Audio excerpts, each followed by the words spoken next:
I'd like to introduce our wonderful book reviewer, Lisa Rustici, and she'll be reviewing the book Atomic Habits by James Clear.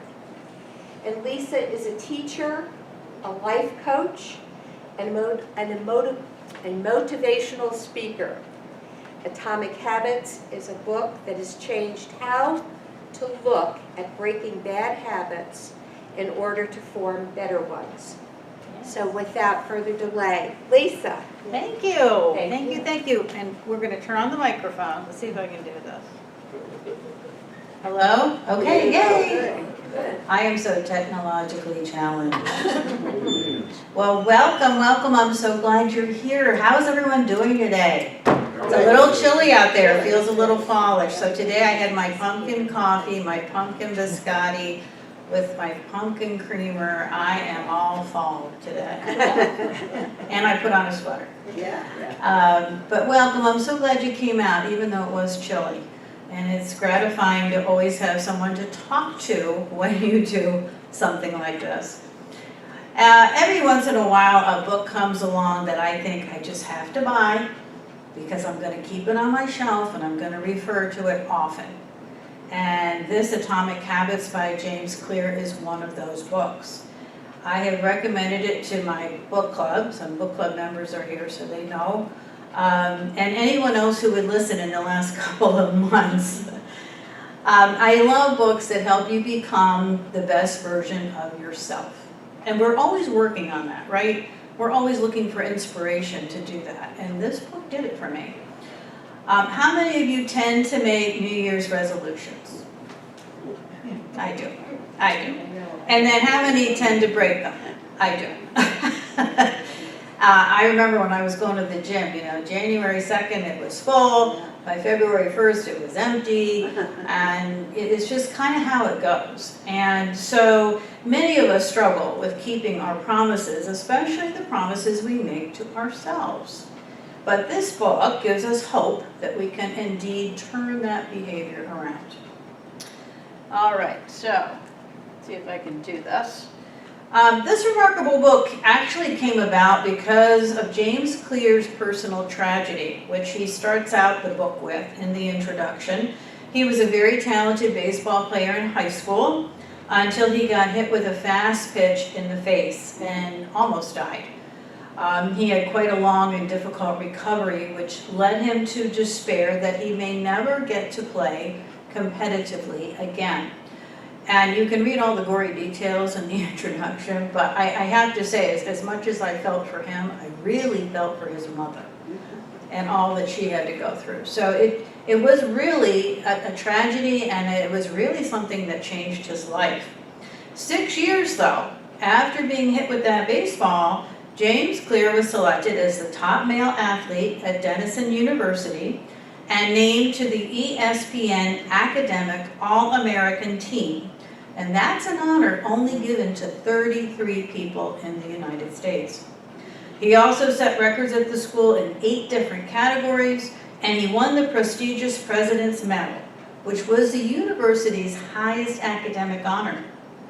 So how did James Clear obtain such a high level of success, and how did he fulfill his potential in such a big way? Well, he formed good habits. Clear lived the ideas that he proposes in this book. He shares a step-by-step plan in Atomic Habits for building better habits, not just for the short term, but for a lifetime. Now, the word atomic refers to atoms or tiny particles that are part of a much larger system, but are the source of immense power. That is what atomic habits are made of. Small changes that build into larger changes, just like atoms build into bigger molecules, but they have power. So, to demonstrate that power of atomic habits, the practice of making small changes in order to create better habits, Clear shares the story of the British cycling team. In 2002, this organization hired Dave Brailsford as their new performance director. The team was suffering from years upon years of mediocre performance at best. They couldn't even get the top bike manufacturer to sell them their bikes for fear that it would hurt sales.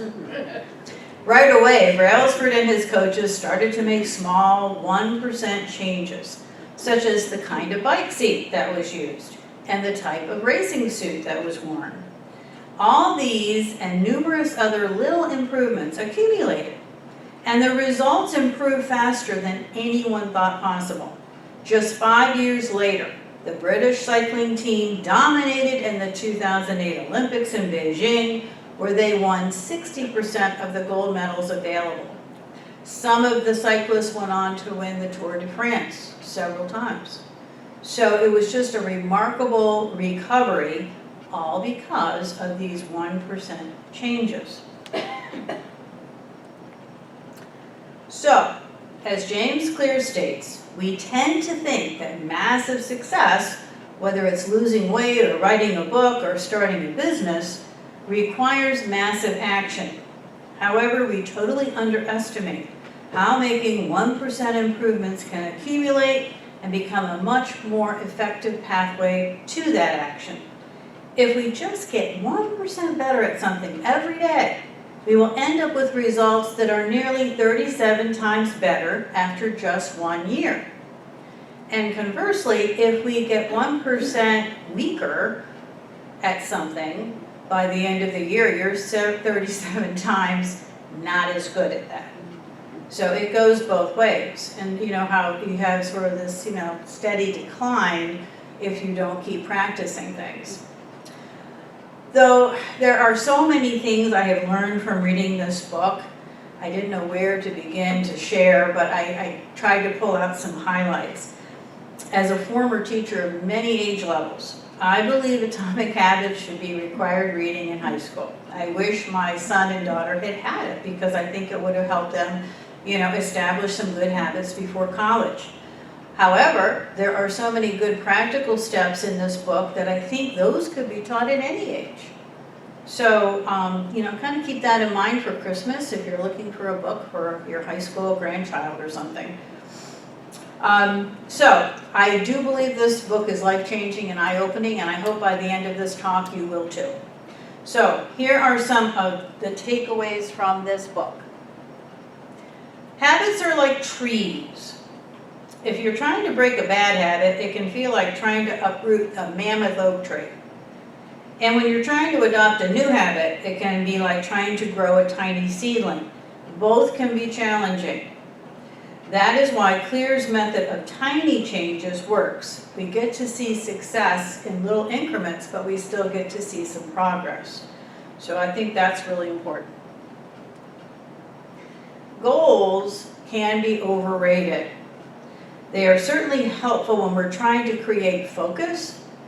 As Clear says, we just have to remember that we don't rise to the level of our goals, we fall to the level of our systems. If you don't have a good system in place, your goals probably won't come to fruition. So we need to develop a lifestyle change or system in order to really obtain success. Goals are good for setting direction, but systems are best for making progress. Your systems help ensure that you're going to meet your goals. So for example, if you have the goal of losing weight, but you are constantly, going out to eat in places that don't serve healthy food, your system is going to counteract your goal. So they have to support one another. This one is my favorite because I truly feel if you get this, and this is the one that really stuck with me when I first read the book, I think this makes the most sense. So marathon runners show up to run every day because they see themselves as runners. They identify as runners. Vegetarians avoid animal products because they see themselves as a vegetarian. They have created an identity for themselves. And it helps to see yourself as the kind of person who performs the desired action you're shooting for. For example, if you are trying to lose weight and you find yourself grabbing a piece of cake at 2 a.m., you can ask yourself, would a healthy person eat this? And would a healthy person be eating this at 2 a.m.? Or what would a healthy person do now? So that helps you identify with the healthy person. On the other hand, you probably have told yourself many unhealthy stories about who you are. I'm always late. I have no willpower. I'm not good at math. I've said that now for like 35 years. These stories then become part of your identity. Habits can help form or reform your identity, and conversely, your identity can help form your habits. For example, if you see yourself as a smoker who's trying to kick the habit, and someone offers you a cigarette, you might respond by saying, "No thanks, I'm trying to quit." Whereas, if you see yourself as a non-smoker, you might respond to that offered cigarette by saying, "No thanks, I'm no longer a smoker." Do you see the difference? And really, to get that down on the inside, I think it eliminates a lot of confusion about where to go and what to do, because you identify with that person or that identity to the point where it helps direct you. So now you form habits that line up with that. So to me, this whole idea of identity and defining your identity is crucial. And I really think it's the first step before you do anything else in the book. I think you have to decide what your identity or what you want it to be. For example, my husband's going to retire soon. And so we were having this conversation in the car. And I said, "Well, who do you want to be in retirement?" And he said, "I honestly don't know." But before he can form good habits, like a good morning routine and a good evening routine, he kind of has to know what that identity is so that they line up with that. So that's why I think it's really, really critical. A lot of people will tell you when you start a habit, it's all or nothing. You got to be all in. And I do believe that you really have to give it your best effort. But if you say to yourself that you have to be absolutely perfect at it in order to create it, you're going to quit easily, because you're going to have those days when it just doesn't happen. If you're generally a kind and thoughtful person and you have a cranky day, does that mean you're no longer thoughtful? No. It just means you're having a bad day.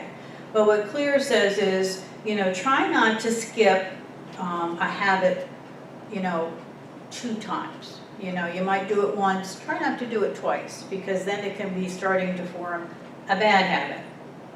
So instead of thinking about perfection, and I love this too, I think this is a great idea.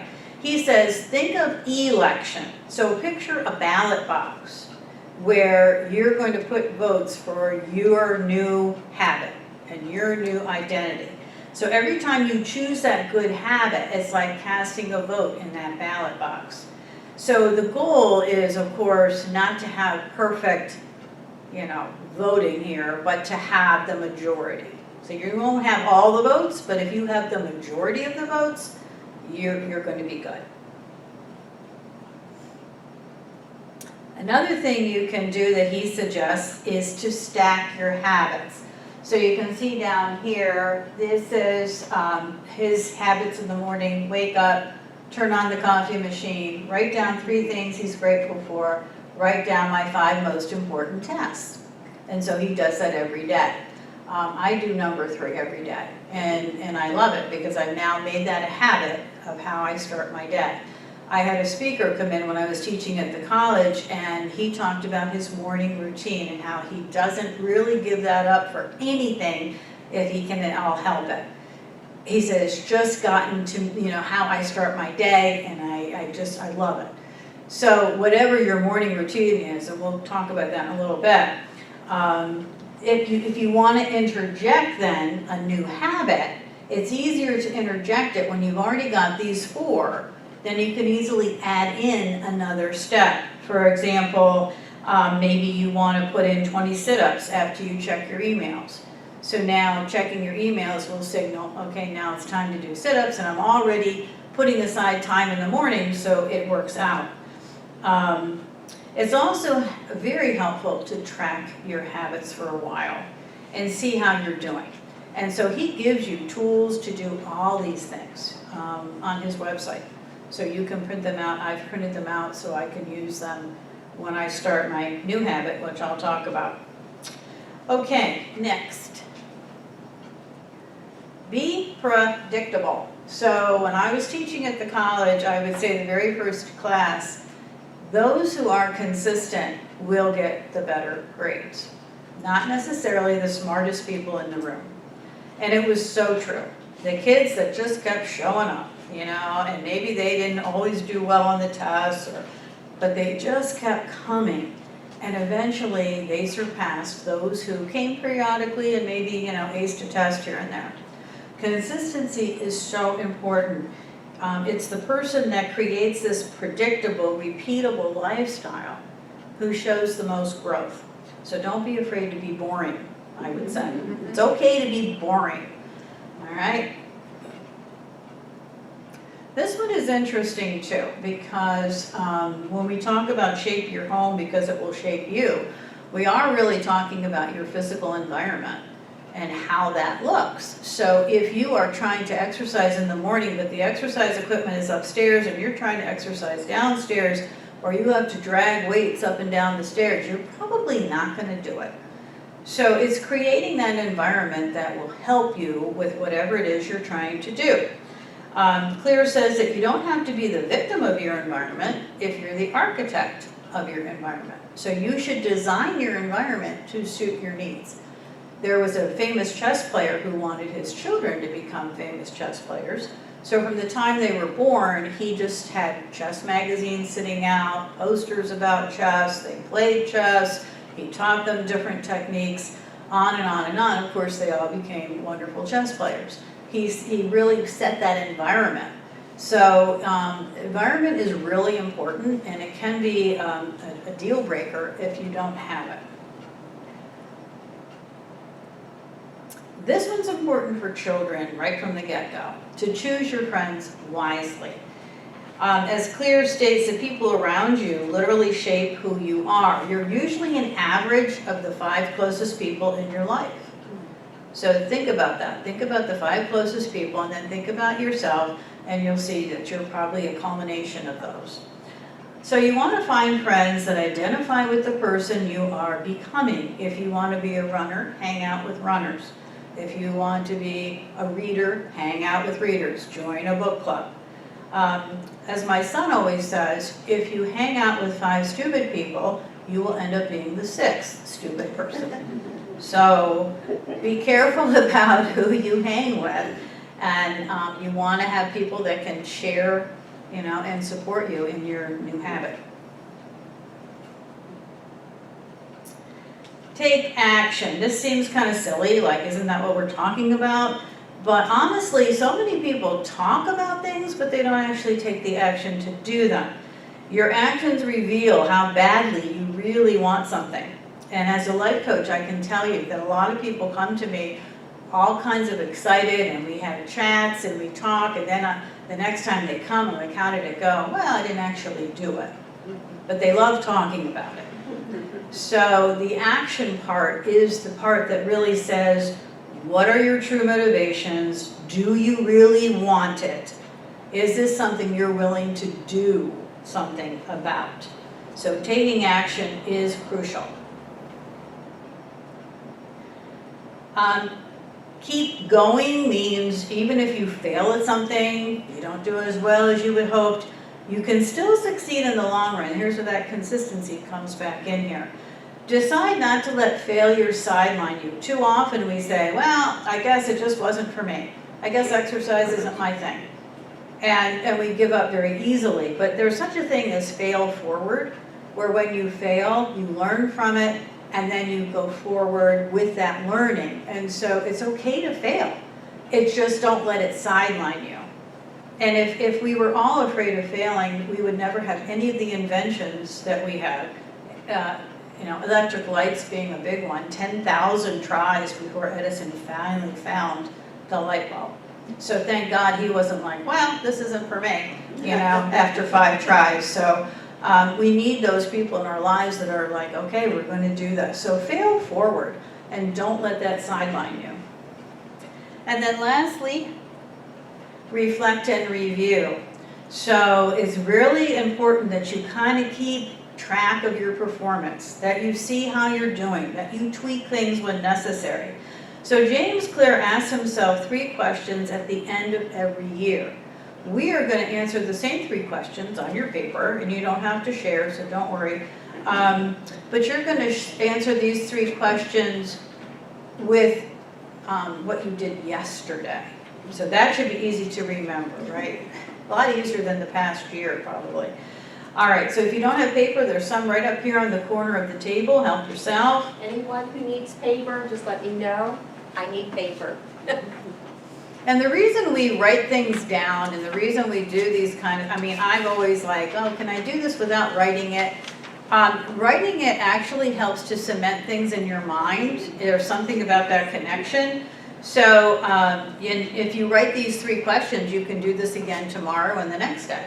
So the first question would be, what went well yesterday? What went well? You want to start with something positive.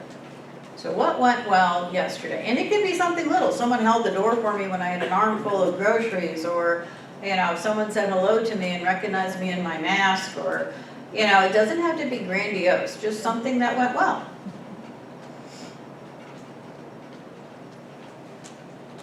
And then go ahead and answer that for yourself. The second one, what didn't go so well yesterday? So maybe you tried to make some muffins and they didn't come out, or you couldn't find the TV show you wanted to watch. I mean, it could be anything like that. What didn't go so well? And this third one is really important because this is how we fail forward. What did I learn? What did you learn from what went well? What did you learn from what didn't go so well? Because if you learn something from it, it's not a waste.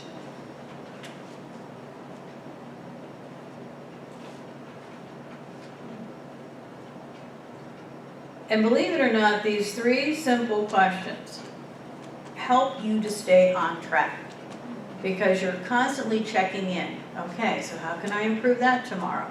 I learned that I really need my GPS when I go here, so I'm going to make sure I've got that.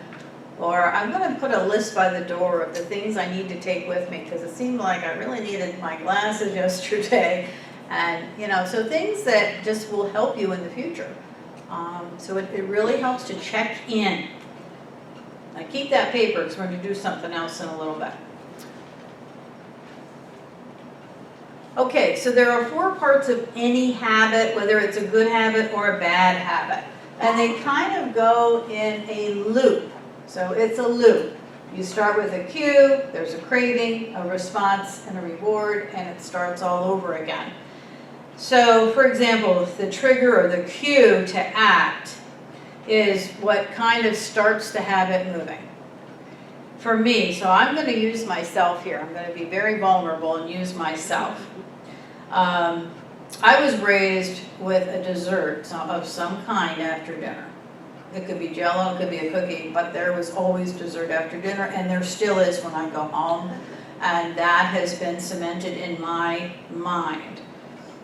So I have formed this habit that at the end of dinner, I need to eat something sweet in order for that meal to be complete. And it's so funny because sometimes I'll say, oh, I don't need it. And then I keep thinking about it. And so before I know it, I'm back in the kitchen. So for you, it could be your phone dings, like there's a text message. That's your cue. All right? Then you get that craving. This is a desire for a change in state. So I'm craving a dessert of some sort. You are craving reading that text. My husband is a really good example of this because it bugs him if he can't get to it right away. Sometimes when I'm eating, I'll say, I'll answer that after I eat. And he can't do that. All right. The response then, of course, is you take action. You read the text. I eat the sweets, okay? I do it. I give into it. I am now giving into that craving. And then the reward, if it's positive, we're going to keep doing it. So you get a picture on your phone of your grandchild. You see a funny meme. You get a juicy bit of gossip. You know, it's like, oh, there's my reward for opening that text. And the next time it dings, you're gonna run for that phone, all right? So this is what happens, and because the reward was positive, the next time it happens, I'm gonna do it again and again and again. And it's a remarkable how quickly you form a habit. And you see this with children.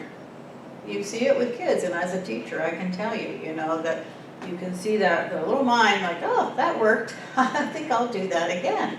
And that can also be a bad thing, right? Because if they discover that screaming, yelling, and pounding their fists on the floor got them something, then you bet next time they want something, that's what's going to happen. I often see those in Wegmans. I see those kind of things, and I think, I just want to pull mom aside and say, don't give in, don't give in. But it doesn't take long for the kids to register. Aha, I got it. So I keep saying, well, it might be time for me to form a better habit. So there are 4 laws that Clear talks about of behavior change. When you look at each one positively, you can use them to form a new good habit. When you change them to a negative, it helps you break the old habit. So you kind of need a combination of both, I would say. So we'll take a look at his rules. So, rule 1 for forming a good habit, make it obvious. Make it obvious. And to change a bad habit, make it invisible. So, in order for me to change this dessert habit, I have to make the new choices obvious and hide or get rid of the wrong choices. So I should only buy healthy alternatives for dessert like fruit or yogurt, put them front and center in my fridge so I see them first thing. And if I, don't buy the other stuff, or if I, kind of put it out of sight a little bit in the fridge, maybe that's not the first thing I'll go to. All right, that's the hope anyway. And this addresses the cue. So I'm changing my cue now, and I see healthy things. All right? And if any time you have questions, I should have said this earlier, please, don't be afraid to ask. The second thing you want to do is make it attractive. Or if it's a bad habit, make it unattractive. So if I'm going to trade something healthy for something sweet, then I need to either make it tasty, and I do have a cookbook that makes sweets tasty but healthy, or I need to pair it with something else that I enjoy doing. For example, I can watch my favorite show only if I'm eating my healthy dessert. So this addresses that whole craving thing. If I crave my show, then this healthy dessert goes with it. If I have to keep sweets in the house for some reason, and when the kids were little, I did, then I should buy things I don't like. So when you're buying your Halloween candy, do not buy the stuff you love. I learned that the hard way. So that makes it unattractive, right? So these first 2 steps are what Clear calls the problem phase. This is clarifying the problem. This is you addressing the problem. This is you trying to form a way to deal with the problem. These next 2 deal with how to solve it. Make it easy, or for a bad habit, make it difficult. There should be no real effort that needs to be made in order for me to find a healthy alternative to dessert. I need to have lots of healthy choices readily available that don't require a lot of prep. Because guess what? I look at a recipe, if it has more than 5 or 6 ingredients, probably not happening, all right? So Clear likes the 2-minute rule. The new habit should take 2 minutes or less, and then you're more likely to do it. So keep that in mind. That's why we're talking about small changes. For the things I shouldn't be eating, I can put them in the freezer, so I would have to defrost them, and that would take a while. Or I can wrap them up real tight, and it's like, who wants to deal with that? So anything that makes it harder. And this addresses how to change the action. And then lastly, make it satisfying. Or if it's a bad habit, make it unsatisfying. And this helps ensure that that habit's going to be repeated. If my healthy snack still tastes good, and there's enough of it to satisfy that need, I will more than likely keep doing it. And when I feel better after eating it instead of worse, then that will help too. So maybe for every day I eat a healthier dessert, I get to take extra time to do something I really love to do, like read a book or sit under my tree and just, veg out. If I mess up, I need to get right back on track. As I said before, when you're trying to form a positive habit, you don't want to miss 2 days in a row, because then it sort of snowballs. If you want to break the bad habit of eating sweets, then I think I need to push off my dessert until later in the evening when I'm either too tired or too distracted to think about it. So something I like to do in the evening, if I eat something I shouldn't, that could be a deterrent. So trying to think of ways to make it unsatisfying. So those are parts of the solution phase. They are created to form an answer to the problem. Now, the interesting thing is, if any of these 4 steps is eliminated, then a new habit will not form. If there's no cue, then you're probably not going to repeat a behavior. Or if it's not satisfying, you're definitely not going to do it. Together, this forms another feedback loop that ensures you're going to repeat it, whether it's good or bad for you. So, I thought it might be fun to do one of the exercises in the book for yourselves, kind of get you jump started. And this exercise is not about changing anything at all at first. This is a scorecard for you to simply notice what you are doing and become more conscious of your actions and how you're spending your time. So I had the students, we used to do a paper plate, and I would say, okay, about how many hours do you spend studying? How many hours do you spend sleeping? How many hours do you spend playing video games? Just so they could see it, because I think we underestimate the hours we spend doing things. And then I would say, oh, do you see why you're overwhelmed? Because you've got all this stuff going on and you don't have any time to just be you. You don't have any time to relax, or you don't have any time to have fun. So it helps us to see it. So that's kind of what this is about. So on that paper again, make a list of your morning habits, what you do every day. I get up, maybe the first thing you do is make your bed. Maybe, you go in and, wash your face. Maybe you grab a glass of water. Whatever it is, put down at least 5 of them. And now if you have a list of 10, you don't have to go that far, but put 5 or 6 of the things you routinely do in the morning. You're going to put a plus sign if you really think that this habit of brushing your teeth is helping you become the person you want to be. So that would make it a good habit, all right? And this is all, subjective. Put a minus sign for a habit that casts a vote against your chosen identity. So if you identify as a healthy person, but the first thing you do is grab a donut, then you might want to put that negative sign there. And then the equal sign is just a neutral habit. It's not good or bad, it's just something I do. Don't really think about it. I don't really, give it much value either way.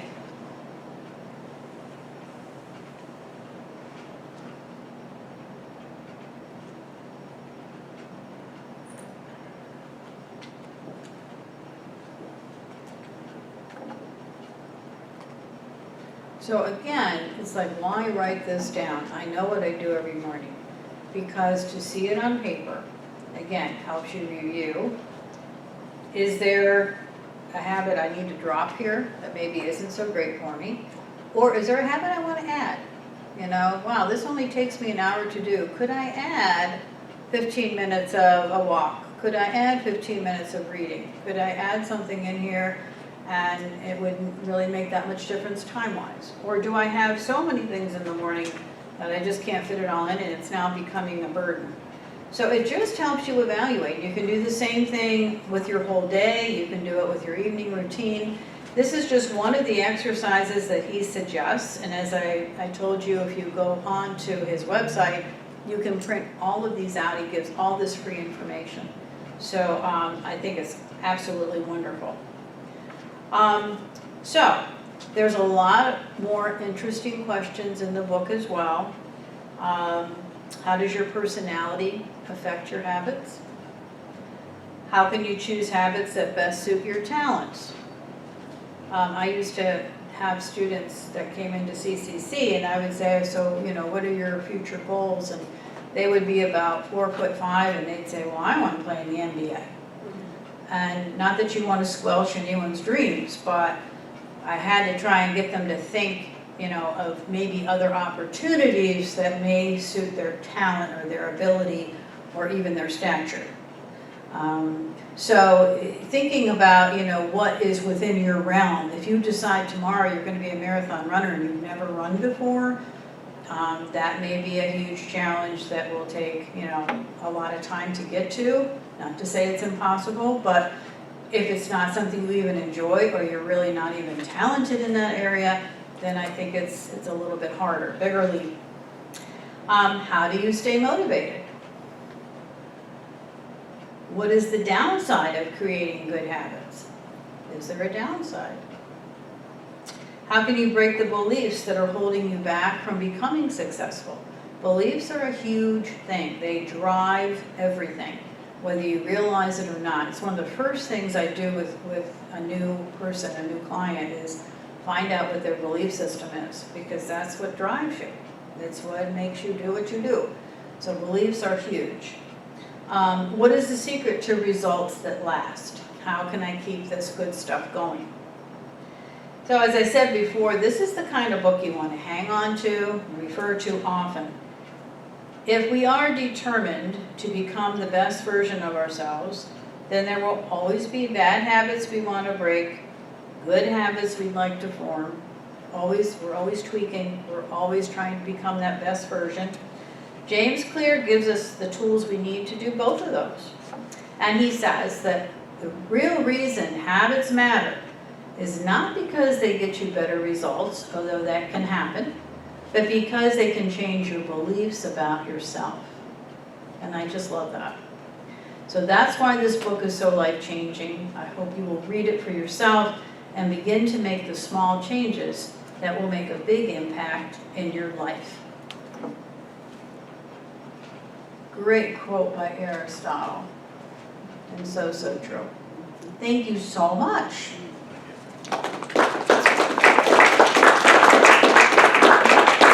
So questions, comments? Yes? In France, they have desserts on weekends for visitors. Now, they're training themselves just to do that and not so much, not during the rest of the week. I like that idea. I could treat myself on the weekends. Yes, I do. I like that. Yeah, I'll be French. I'll identify as a French person. What else hit you, those of you who have read the book, or what are you curious about in the book, or what didn't resonate with you? Maybe you've tried to break a habit or create a habit. Maybe you have a better solution. Please share. Yes? Well, I'm thinking always, I say, my parents had such a quiet, retiring life. Mm-hmm. Today, you pick up the newspaper and there's nothing but horror. Mm-hmm. People who are fighting with the police and calling out, there was just something on television where I want to kill somebody and they wouldn't let him. I mean, people who are so radically different and have very bad attitudes, and there's nothing you can do about it, they're everywhere. Mm-hmm. So how do you adjust to a society that is frightening, I think? That's a huge, big question that I can't probably answer in 20 minutes. But I will tell you that one habit that I've adopted recently is I do not watch any news after 6. I don't want to read news or hear news before I go to bed. I just don't do it. In fact, I'm very limited in mine. I always say to my friends, if there is some sort of a nuclear explosion, please call me because I may not know it's happening. I have found that it's better for me not to, swallow a lot of the stuff that's going on. It's not like it's not like I'm putting my head in the sand, but I just don't want to be inundated with it because to me it just makes it a very unsettling night of sleep. So And the second thing I would just suggest is that, two things maybe. One, I would sit down every morning and write the things you're grateful for. Because I think where you get so focused on the problems, we miss all the good stuff that's going on. I know the good stuff doesn't get the press, but just in talking to people who are really out in the community doing wonderful things, I know it's out there. So whenever I hear those things, I write it down as I'm grateful there are people out there doing the tough stuff, even in a very tough world. And then I would say get involved in something where you feel like you're making a difference. Maybe you can't make a difference in the big, wide scheme of things, but in your little neighborhood you could. And I think there's always something we can do to make a difference. So I think that just helps you feel like, okay, at least I'm doing something positive in a very negative world. Yeah. Yes. Can you talk about Queen Elizabeth's popularity? She had so many things Yes. that were important. She did, and I don't know her personally, but from what I saw, she seemed to know her role. She had an identity that she stuck to, for good or for bad sometimes, and they called her out on both. But I think she knew who she was, she knew what her role was, she knew what her job was, and she stuck to it. And if you can do that for as many years as she did it, I think that's a good thing, because to me it says she really did know who she was and what she was supposed to do. And I think in this day and age, monarchy is a little, not sure why we need it kind of thing, but it means something to those people, because I think it's something that they can count on. It's been sort of a consistent thing. She was a consistent thing. I think that's why they mourn her loss so much. So, but yeah, I admire her because she knew who she was. And so many people don't. So, yeah. Yes. I just want to share 2 habits that I have, and one relates to what you said. When I get overwhelmed, I think of a paper placemat in front of me and I say, half of it is stuff that I'm powerless over, and half of it is stuff that I can do something about. And I find that oftentimes I'm overwhelmed with stuff that it's none of my business to even be worried about, because I have no hope of even doing it. And a lot of the news that you're talking about. And then over here on my side of the placemat, I am a list maker. Some people make fun of me for my lists of lists, but it really helps me to write things down. And when I read the book, I realized that I got that habit from my father and my grandmother, who were both very organized and effective people. And so it has helped me so much. And the best part of my morning is to get out my list and cross off what I did yesterday. It's just such a great, what did you call it, reward. Yes, see, there's your reward. You see progress. Yes, that's great, Jenny, thank you. And It works, yeah. It works, and I don't care what people make fun of me about it. Yeah. You made a comment today that I heard 3 times this week. We all fall off the wagon. I'm going to paraphrase. We all fall off the wagon every once in a while. And I've heard that 3 times this week, and I think it's so true. And even when we do fall off the wagon, we need to get up and continue to progress.